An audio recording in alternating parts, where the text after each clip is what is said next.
Hello and welcome to La Rosa Reads. I'm Denise La Rosa and today I am here to review the book titled The Davenports. Let's talk books.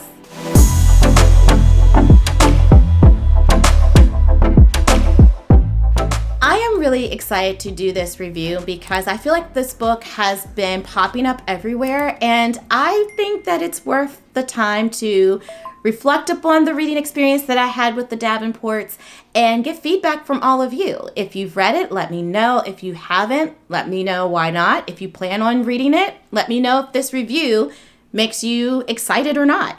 I cannot wait to hear from you. But first, you need to hear from me. So first and foremost, let's take a moment to love and appreciate and reflect upon this cover.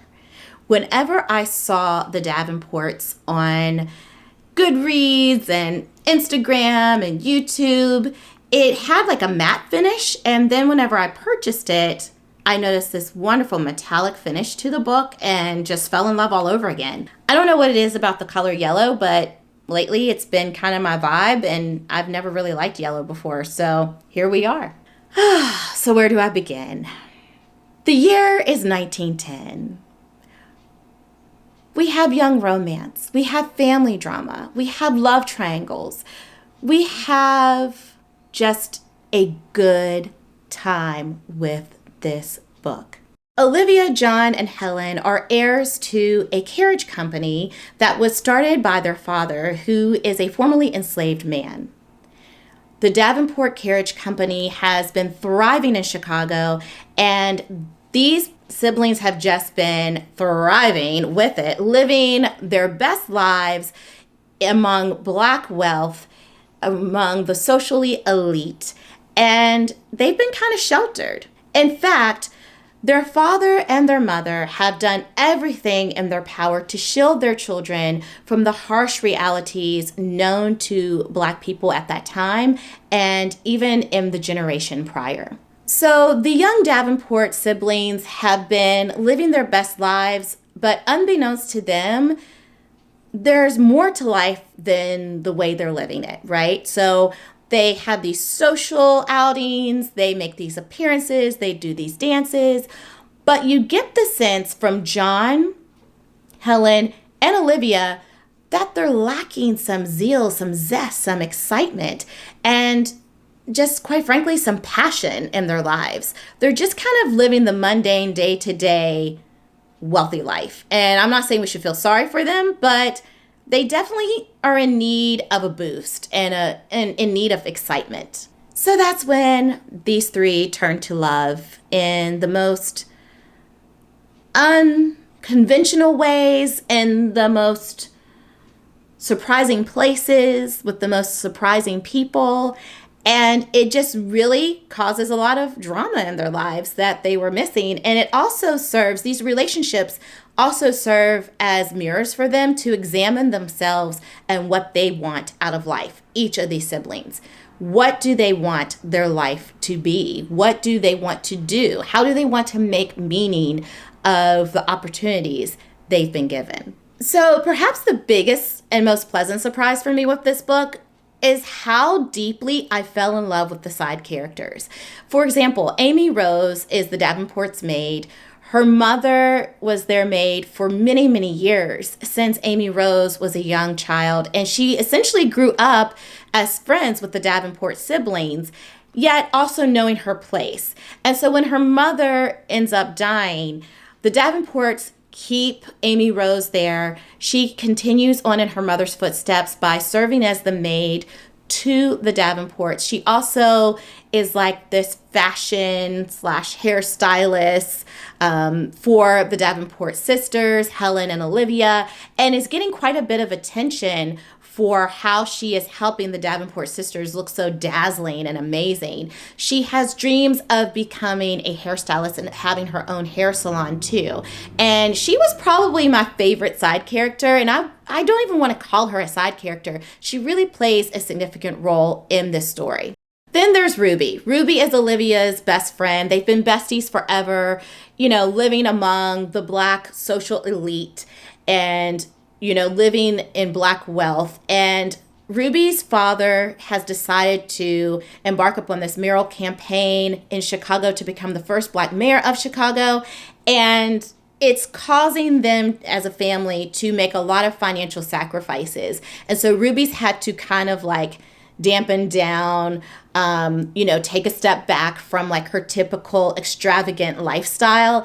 And that's really causing her to examine, like, who is she without money, without wealth? Like, who would she be if she didn't have these opportunities and resources? I think Helen and Amy Rose were probably my favorite characters because they really pushed back on the expectations that were placed upon women at that time. They're bold, they're confident, they're strong women with goals and seeking independence. And that was really something that was out of the norm for that time period.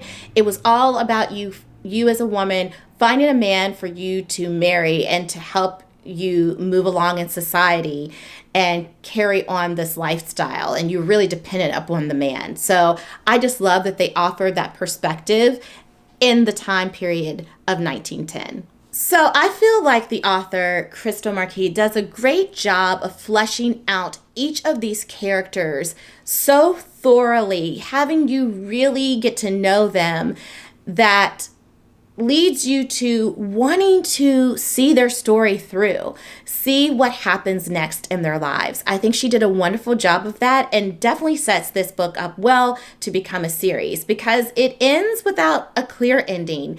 You can clearly go in many different directions. There's a lot of questions left unanswered, but yet you feel satisfied knowing that perhaps your questions will get answered in the next book or the book after that. So I think she did a phenomenal job in that regard. So let's talk about the conflicts because there are many conflicts. There is all kinds of drama going on. And when I say drama, it's not like intense drama.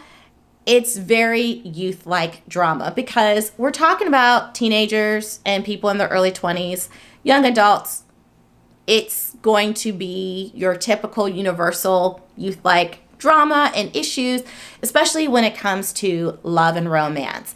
And that is what makes this book so delicious, in my opinion, because, if you're looking for some serious, melodramatic, deep type of read, this is not your book. Don't read this book for that purpose.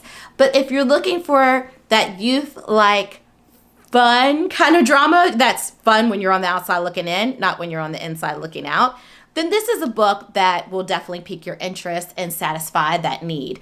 I think that the universality of their conflicts help to make the story relatable and tangible for the readers. And it's like, regardless of the time period, there are certain elements that are deeply connected to the time period, ways of thinking and believing about relationships and the man's place in a relationship and the woman's place. Like, let's not even go there about, queer relationships. There's none of that really happening. But even still, there's universality in the conflicts that arise. So regardless of the time period, regardless of, who the partners are, what they look like, you can connect to their lived experiences. And I just think it's a fun time. So I am so happy that I read this book. I highly recommend this book. It was a 4.5-star read for me. What prevented me from giving it a complete 5 stars? I have to think about that.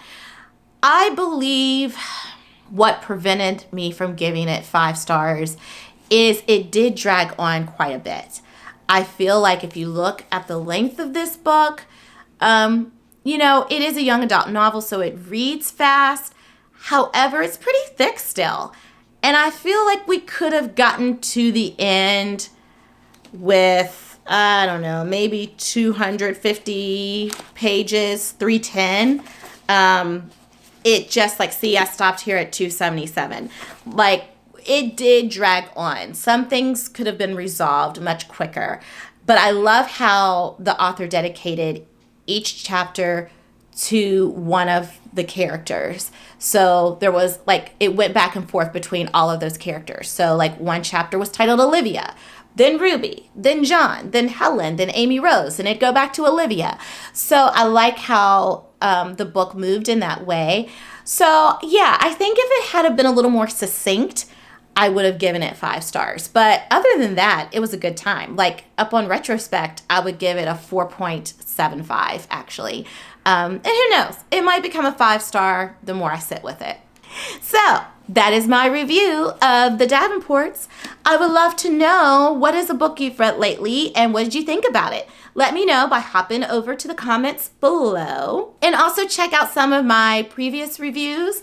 I believe I have like reviews on Will Smith's memoir, on The Last Thing He Told Me. So many reviews. Well, actually only like 7, but they're there. Check them out and let me know what you think. And until next time, happy reading. Bye.